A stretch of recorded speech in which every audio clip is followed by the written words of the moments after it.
Багийнхан үстэй угадаг байсан цэцэн фэртэй дашин зомсчод цэцгэн дундуур алхаж явдагсан тэгвэж байжтэй хүүхэд нас минь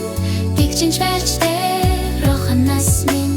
ангийн хүүхдүүд нэгдэ шахархаад гинхинж байжтэй гэгдэр нас минь шүүхэр барилгүй борон далхаад нарсан хувцастай гүйжил явдагсан нэр магнуудтэй шуудыг сэрхэж модын мөчрийг сэгсэрч архитогсон тэгвэж байжтэй хүүхэд нас минь тэгжинж байжтэй рохон нас минь ангийн хүүхдүүд нэгдэ шахархаад гинхинж байжтэй гэгдэр нас минь сонон татхад гараасан сонон унгийн атах гэж зүтгэдэгсэн хэрвээ хийнэс хэд баярлах хууч эрэм тавсаргүй жил